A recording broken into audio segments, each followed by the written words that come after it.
Space Marine 2 is a game I have been very excited for a very long time. This is the epic hack and slash game set in the Warhammer 40k universe, developed by Saber Interactive. You will play as Titus, a member of the Ultramarines chapter of the Space Marines, and by controlling him and fighting through waves and waves of Tyranids, Zangors, and Thousand Sons rubric Marines, you will enjoy all of the genetically enhanced super soldier powers that an Ultramarine gets to enjoy on the daily. This game follows the story of the first game, though it's important to note you can enjoy it even if you didn't play that game, since it's over a decade old at this point. There are of course references to what happened in the first game, but it's far from necessary, and they do a very good job of filling you in on the gaps as you go through, especially in the opening few sections of the campaign. But this game is much more than just a campaign. This game also is shipping day one with a PvP and PvE multiplayer mode. There's tons of unlockable upgrades for weapons, there are added difficulty challenges,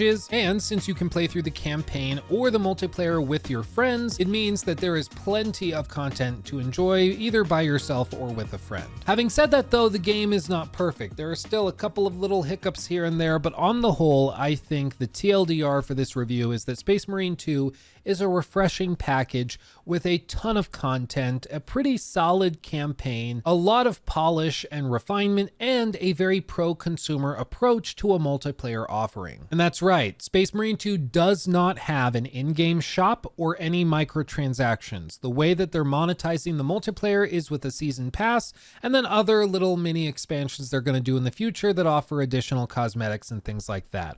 All future improvements to the gameplay or additions of levels, enemies, or challenges, all of those will be free to everyone that purchased the game. I want to get that out of the way up front because I know a lot of people were worried about like a bait and switch at the last possible minute where we would buy the game and realize that it's all crazy monetized.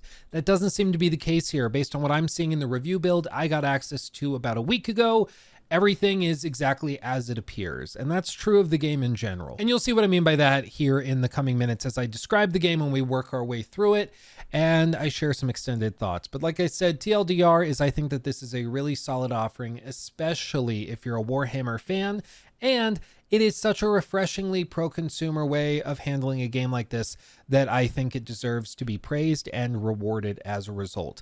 This is not one of those instances where they're charging you $70 for a multiplayer offering that only has 2 hours of content. In this case, they're offering you a $60 game with a solid campaign that lasts about 10 hours, and then a pretty sizable multiplayer offering that has tons of customization and upgradability within it as well. And they're doing all of this without needing to rely on an in-game shop with tons of crazy expensive cosmetics. And that almost by itself makes the game truly remarkable. But I'm going to describe some of the other stuff going on here in the coming moments. Before we get into that, make sure to like the video if you enjoy it. It actually does help, and who knows, maybe the Emperor will shine upon you graciously if you do so. And of course, subscribe for more reviews and gaming videos. And also go check out my second channel because we have a really good time there. We stream, blah, blah, blah. You've heard it all before. Let's get into it. Let's begin with the story. The campaign of Space Marine 2, as I alluded to previously, starts off roughly 200 years after the events of the first game. For obvious reasons, I'm not going to go into any spoilers or anything like that in case you play this yourself, but I will say it's your standard Warhammer offering. They definitely are more focused on the guts and gore here than they are on the narrative, and I think that's just fine. If you are a fan of the lore and you like a lot of the little nods and set pieces that you might recognize from other books or stories within the universe of 40k, all of that is certainly still here,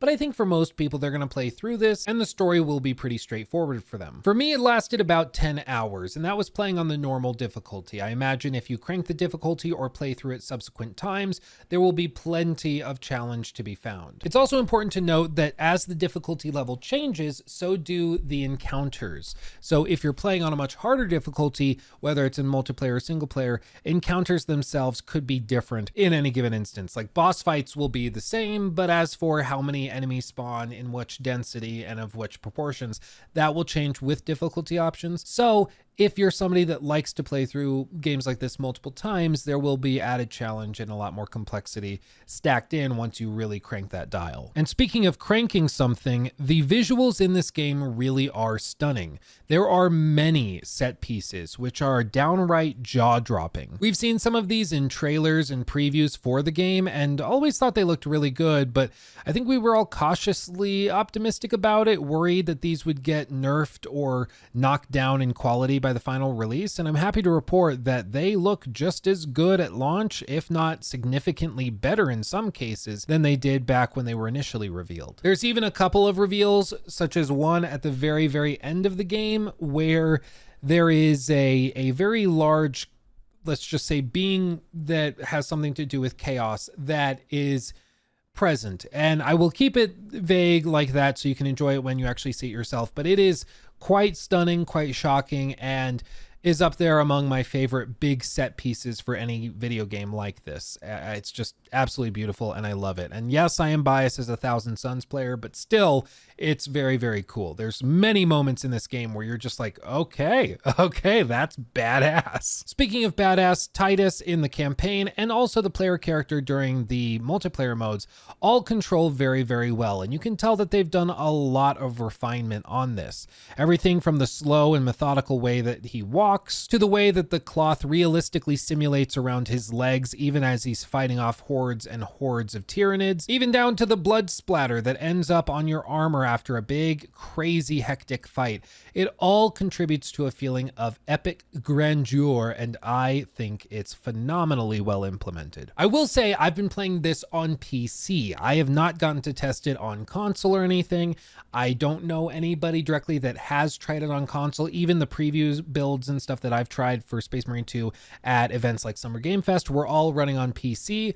So I can't report on console performance. I hope it's good, fingers crossed, and considering they've done a lot of refinement on the PC side of things, I'm optimistic, but you will have to look somewhere else to find out how this runs on a console. What I will say is on PC, the game runs very, very well. And if you are fortunate enough to be able to crank it graphically, you will see a real treat for the eyes, which you're seeing on screen right now.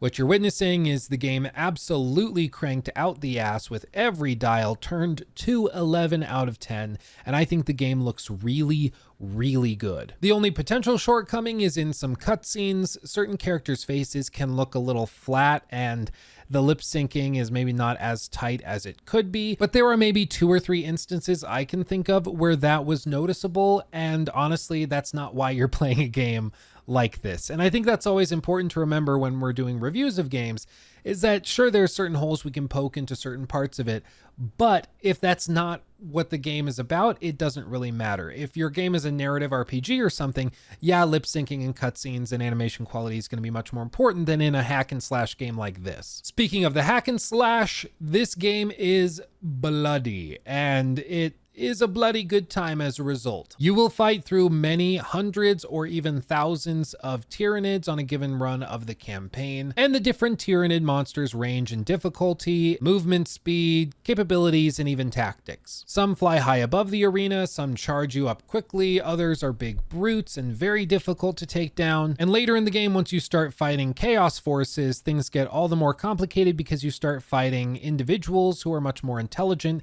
and behave as such. But this brings me to my first real negative for the game, which is something that I brought up in the preview events I played of the game back in June, and even just a few weeks ago at the extended preview that we got of the game. And that has to do with enemy variety. This was something that was a concern from the first moment we saw trailers, where it seemed as though you were just hacking through many waves of the same Tyranid little bug creatures. And as we saw more and more trailers, it seemed that we were always fighting those same bug creatures. Sure, there were occasionally bigger brutes or more difficult variants of them, but it seemed quite samey. And I will say that that is very much a valid concern, and it is something that is present in the game. You will fight through many waves of Tyranids, and once you get to the later sections of the game, you'll fight through many waves of Zangors and Rubric Marines as you work through level to level. It's just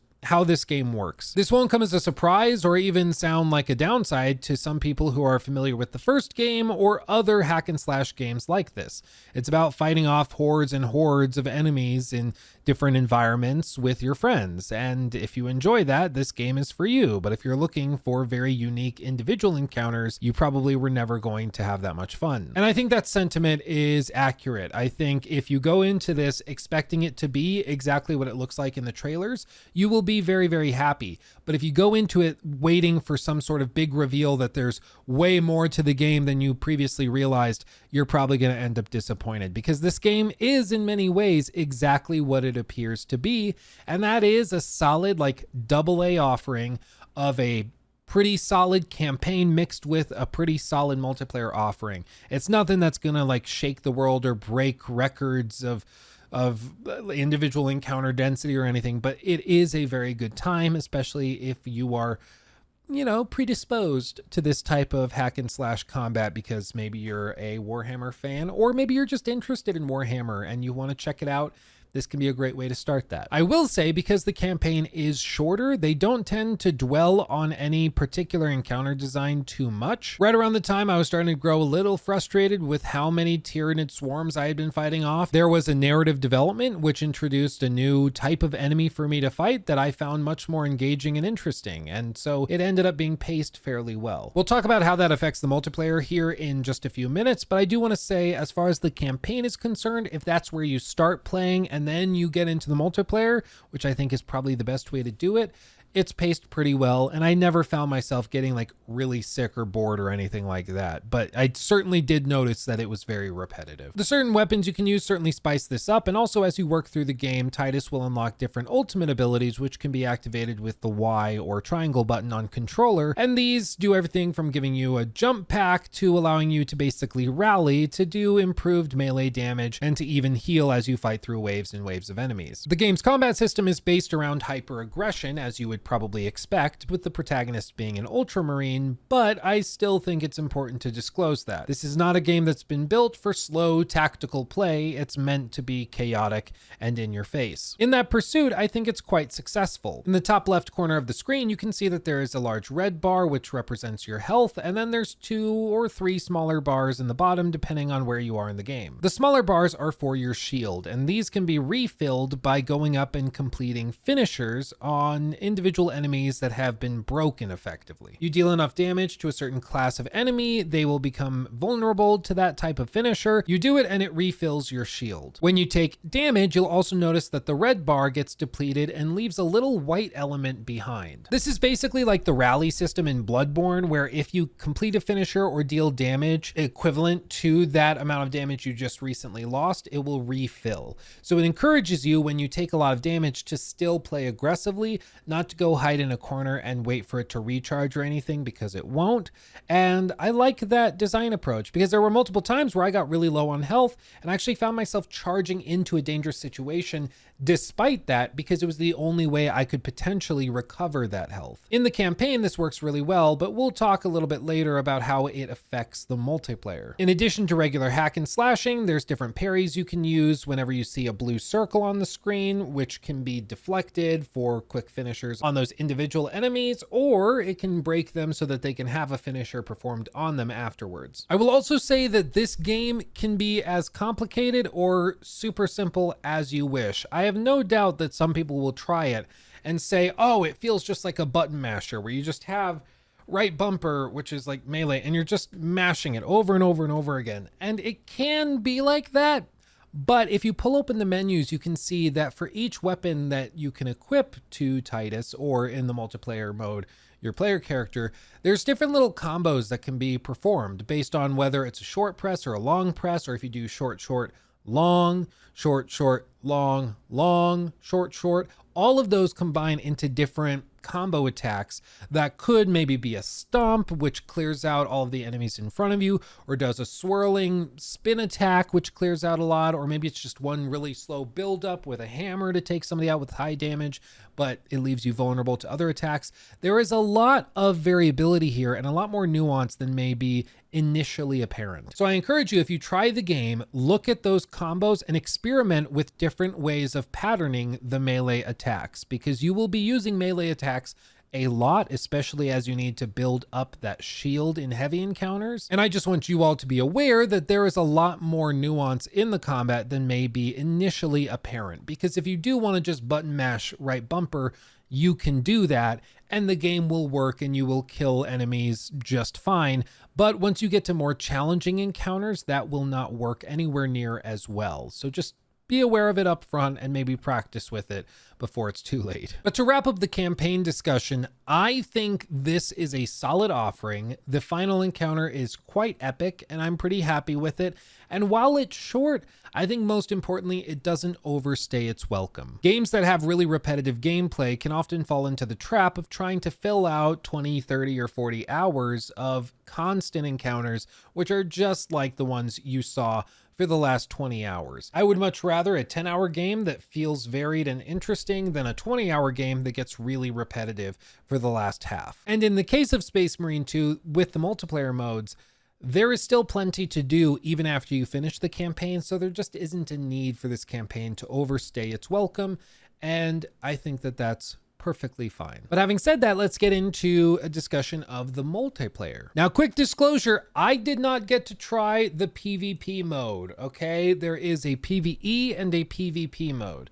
The PvE is one where you can go in and fight waves and waves, work through missions, similar to what you might see in like a Darktide game, if you're familiar with that one. On the flip side is a PvP mode where players can fight against each other with customized Marines and stuff.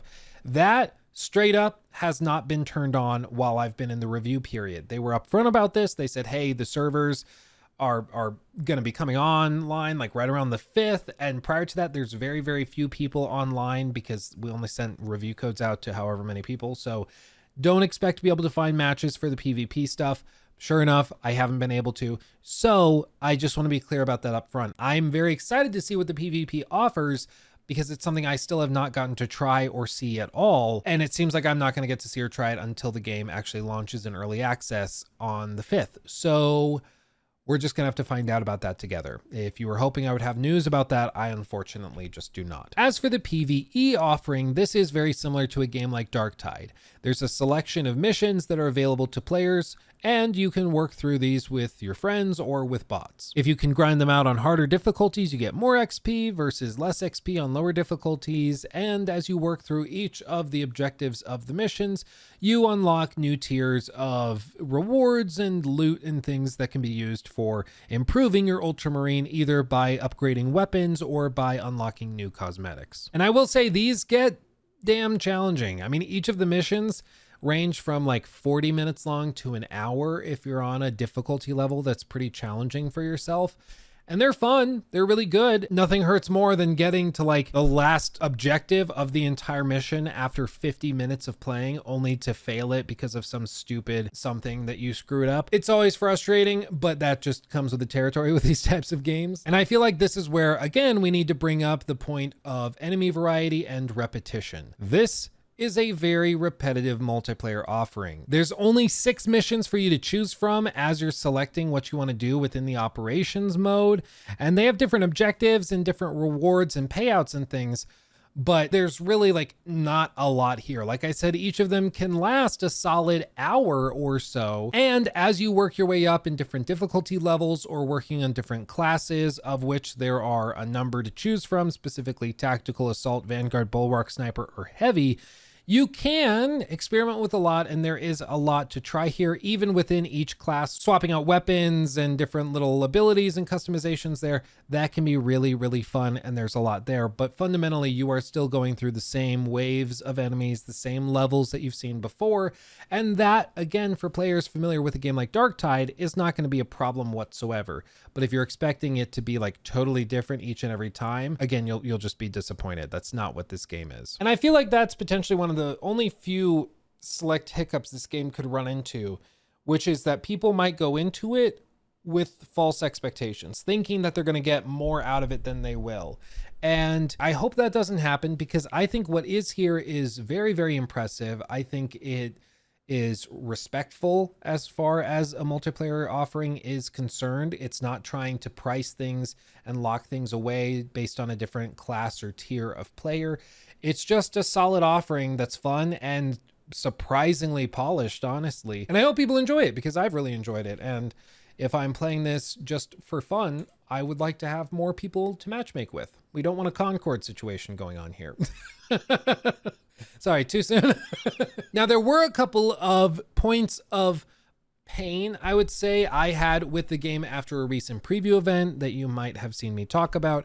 And that was specifically with the sniper class, and then a couple of other little quality of life things, such as a toggle that turns off your helmet's visibility if you want to have it removed or put back on. You can just toggle it back and forth. And those were pretty much the two main concerns I had, in addition to enemy variety, which we've already discussed. And I'm here to report that in the build I have, the helmet thing is still broken. I don't know what is wrong, but I just cannot get the helmets to show up in the multiplayer mode. I don't know what it is. The toggle works in the campaign. If I'm in there, I can do that. But like in the multiplayer, I can't put his helmet back on, and I don't know why. It's really, really bizarre, and I don't know what to do about it. Not a big deal, but it's just one of those little bugs and frustrations that is just something I have to point out, because I don't want you thinking I'm a weirdo fighting all of these enemies with my helmet off if I could help it. Oh yeah, this is one thing I should point out. The game is very reliant on all of these crates for you to find different little things in, like armor boosts or ammo pickups or health stims and stuff.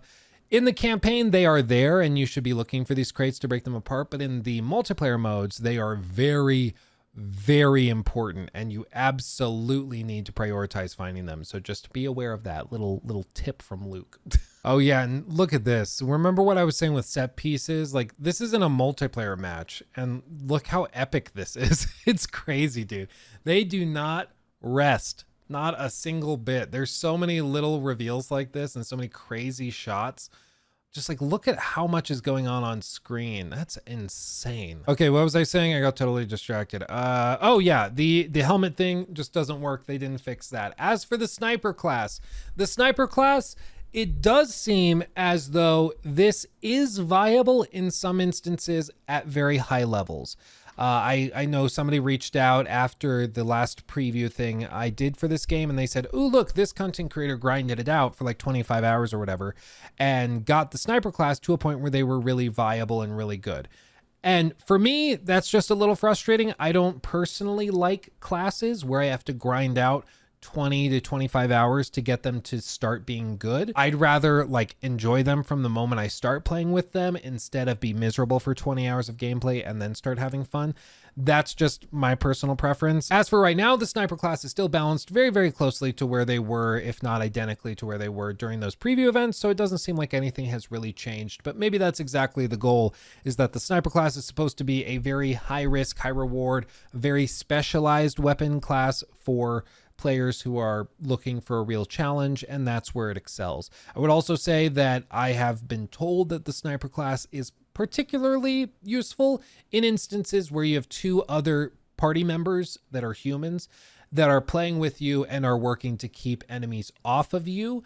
Then it can work really well. But if you're playing with bots, it is significantly harder because the bots don't really understand they need to treat you differently now that you have this weapon equipped versus a different one. Your mileage may vary. I still am not that interested in playing with the sniper class after messing around with it, but to each their own. But to wrap all of this up, Space Marine 2 has been a lot of fun. And for me, it's not just a $60 10-hour campaign. It is a 10-hour campaign and a multiplayer mode that's PvE that is pretty robust. And honestly, I've seen $60 offerings with that much content and in-game stores and no campaign. So already I'm pretty impressed. And then they also have a PvP mode, which granted, I have not been able to try, but if it's even semi-decent, we're looking at a game that is shockingly huge for a decent price point with no toxic in-game store or shop selling you $40 skins. I mean, it's just kind of impressive. I don't think the game is going to be for everybody. If you don't like these types of hack and slash fight waves and waves of enemy type games, it's just not frankly going to be for you. But if the trailers look interesting, if the footage you've seen on screen thus far looks interesting, this is one of those games that is exactly what it seems like in a good way. And I can highly recommend it to anybody who seems intrigued even in the slightest. Like I said, I can't speak to console performance. I don't know how it will run on those types of platforms, but on PC it's worked great, save for the one problem with the helmet toggle in the multiplayer. And I have also conferred with other people who've been playing on PC who have not had any problems themselves. It seems to just run really well. They seemingly have polished it a lot. And even after trying it on like my gaming laptop and then this supercomputer and everything, I haven't been able to get it to perform poorly yet. So I think that's a really promising sign for final optimization on launch day. And I guess to wrap this up, I would just say, like, you remember back in the 360 era when we were young and foolish, and there were all of these games that would come out and they would have, like this one, a 10-hour campaign and then a big multiplayer mode that you would spend all summer playing with your friends. This is one of those games. Like, it just makes me feel in some ways like a teenager again, in a good way, not like the angsty, oh God kind of way, but like a fun way. It actually makes me feel like I got a throwback to the good old days of gaming, when things were just simple and they just were focused on giving you a fun product to enjoy, and it is what it is. And sure, if you want some more like Space Marine chapter skins, we'll put those out, in a seasonal update in the future. But like, if you want just the game, it's just a solid game offering, and they're not going to try to milk you for all you're worth, which is just such a novel concept nowadays. It's really refreshing. And that's why I'm happy to recommend Space Marine 2 to anybody who is interested. Yes, I do have a bias because I like Warhammer and I do like Thousand Sons who are in this, but setting that aside, I still think that this is a very solid offering. And I do think it's the type of game that should be supported in the modern games industry. I think these are the games we should reward with our wallets, while other games that are more soulless and lifeless and corporate should be shunned, as it were. But that's gonna do it for me. If you enjoyed the video, please like it and subscribe, of course. I'm gonna go back to playing some Space Marine 2 right now, and I'll see you in the next one. Thank you for watching. I love you all. Hugs and kisses. Bye-bye.